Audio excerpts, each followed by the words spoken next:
Hey guys, so this morning I went through ACOAR because I read it a while ago and I never put my thoughts together to do my book discussion. Although this may seem all over the place for my book discussion, it's actually pretty well thought out in comparison to what it would have been. First of all, I was so excited when this book became available. I downloaded it Tuesday and I began reading it pretty much right away and I instantly got sucked in. With Sarah J Maas books, it tends to take me a couple hundred pages, sometimes even, to get into her books. And I don't know if it was because I was so excited to be reading ACOAR, but I got into this book like that. And I didn't expect to like being in the Spring Court as much as I did, but I found myself excited to be reading about what Feyre was doing because it was just so BA and she is just my queen of cunning and I loved how she took this court down. One thing I had mentioned in my speculation video that I thought Lucien was going to be redeemed, but I did not expect it to happen as quickly as it happened in this book, which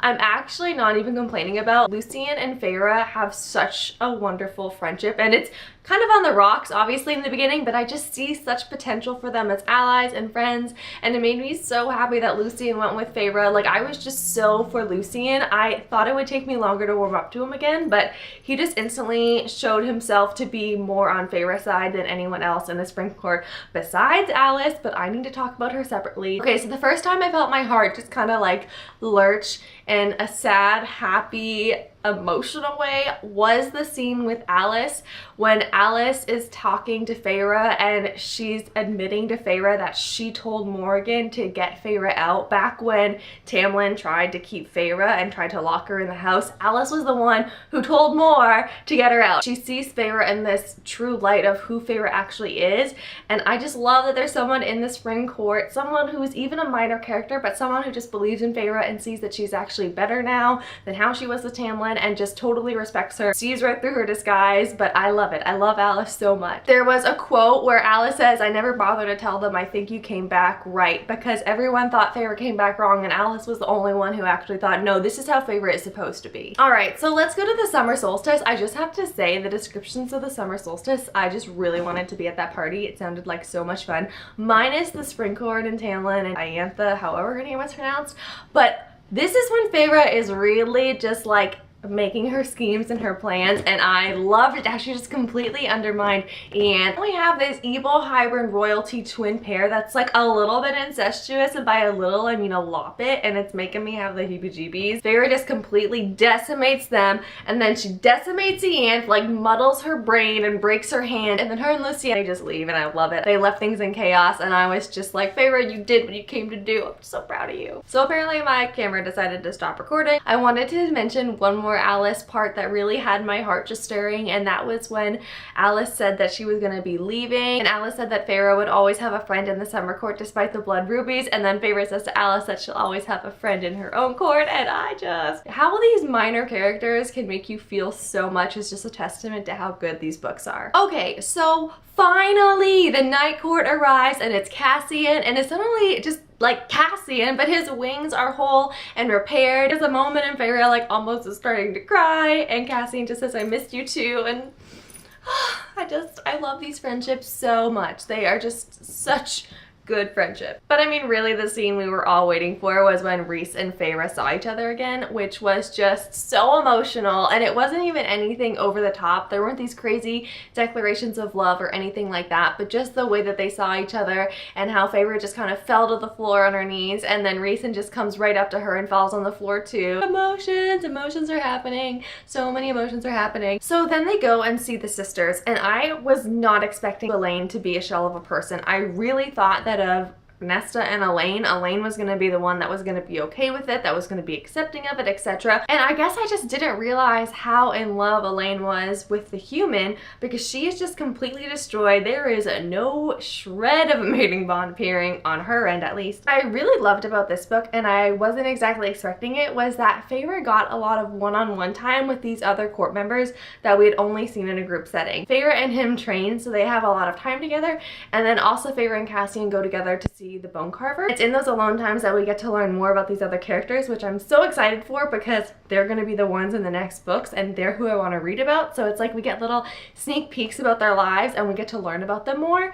And one that I was pleasantly surprised with, but I could have had some more of, was her and Asriel, because Asriel, we really don't know much about. He's just a silent, mysterious, brooding character, and I loved seeing like his humorous, funny, friendly side. Oh my god, the Bone Carver, which I was talking about before about Cassian, and the Bone Carver is her son. It's her and Rhys's son. It was still just really exciting because it's like, okay, so when are we actually gonna see this happen? Because I mean, you know, the next book that comes out, I'm ready. I'm ready for a little baby Rhys. I'm ready for it. Time passes, whatever. They're back in the library again, and the library gets attacked by the Ravens, which, OMG, Elaine is a seer, which is just so cool, because I knew she wasn't just crazy. It's like, you don't just become crazy. Like, you just get some cool power out of this thing. What is up with Feyre wanting to make bargains? So she made the bargain because she was literally gonna die, but she's just so happy to make a bargain with this monster that lives in the library, who Cassian is super terrified of, and everyone thinks is just this horrible creature they can't even talk about. And then Feyre's like, oh yeah, I'm gonna make a bargain with you. Like, who do you think you are, Feyre? Okay, so then Lucien eventually goes off to see about finding this queen, Queen Vassa. I think there's gonna be something with Lucien and Queen Vassa, only because in the final scenes of this book, they seem a little buddy-buddy, and I clearly think nothing is happening between Lucien and Elaine. That ship is sailed, and Asriel is on that ship, if anything, so just goodbye, Lucien and Elaine. Summer Court is attacked, and thank goodness Varian sent the message to Amren, and they're able to go help them. And still, Tarkin is mad at them.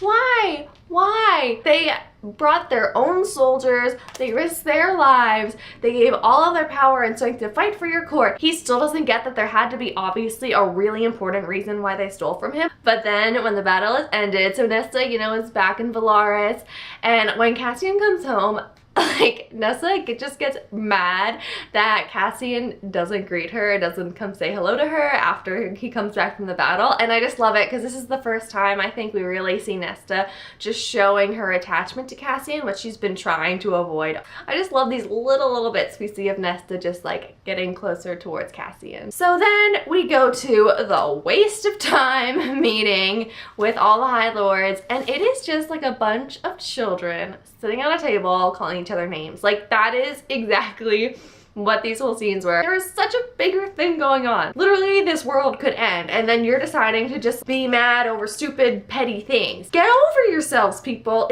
It doesn't matter. It literally doesn't matter right now. But Tarkin takes back his blood rubies, which makes me so happy. But someone said, don't expect Amren to return hers. She's grown attached to it. Once again, Amren just being Amren, the queen I love. Okay, so also during this little thingamajig, we find out that Helgen is Lucien's father, which I'm just super curious how this is gonna play out in the future books, because nothing really happened from it in this book, but they wouldn't just drop that and just be like, oh yeah, that's just now a thing. Like, that's gonna be something in later books. And also during the meeting, the cauldron destroys the wall, and I think I thought the wall being destroyed would be a bigger deal. It was such like a big deal to repair the wall for this whole book leading up to this point that when it came down, I thought, really? It's down? It didn't seem like that big of a deal. I don't know if anyone else felt that way too. Oh, so then Feyre goes and makes a bargain with the library monster again, just because she loves to make her bargains. She wants to make a bargain with him to fight during the war. Feyre, you already made a bargain with this creature. Can you let it go? Can you leave this creepy monster alone? But she just really has no self-control. So then it's time to go to the human realm, and Elaine is gonna beg the man she loves that he would just hold sanctuary for the people. While they're there, we find out Jurian is a good guy. I'm kind of over this bad people turning good kind of thing. Like, I'm okay with it happening maybe once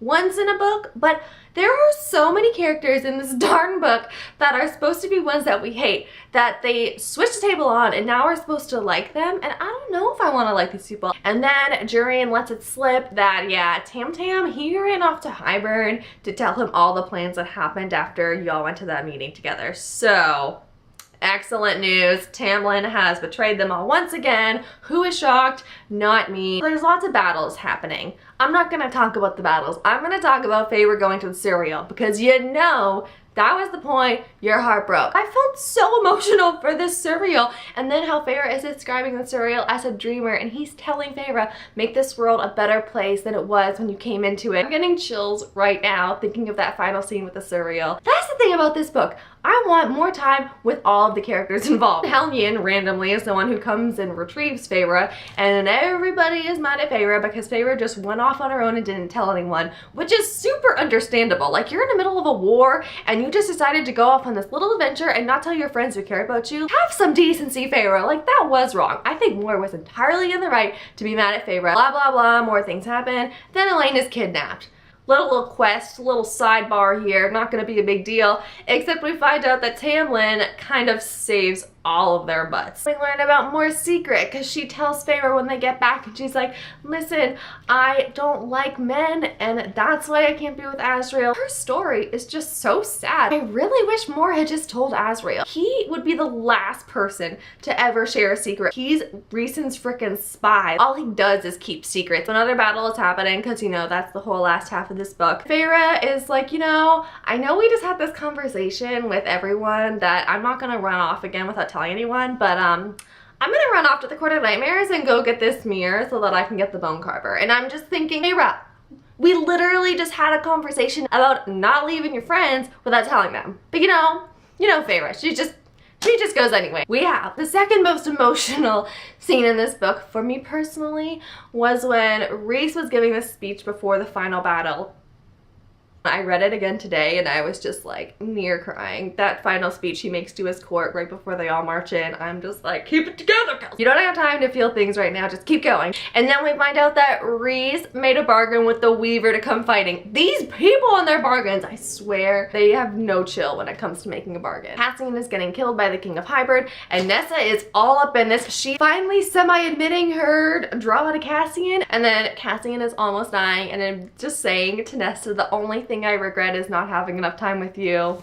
Too many feelings. Nesta and Cassian are just gonna be the cutest couple when they finally get it together. The gang is all here. We got the Bone Carver, Braxis, the Weaver, Vassa and her people, Feyre's dad. That was the weirdest part for me, I think, when Feyre's dad just showed up. I'm sorry, you like don't exist, so why are you now coming to save the day? That was one part I really could have done without because I have literally no emotional attachment to Feyre's father, and I don't think Feyre even had any emotional attachment to her father. We're at the cauldron and it seems like Amren has betrayed everybody. I did not believe it for a second because you know I love Amren. Like, I love her and I knew Amren wouldn't do that to them. And then we find out Amren is actually going to save them all by unbinding herself to her human body, and it's going to be this huge sacrifice. And even though I had called it that Amren was going to return to her other world, I was feeling so sad that it was actually going to happen, and I thought, Amren, no, I need you. Amren is giving this little speech and she's saying that her time with all of them was a gift, and I'm already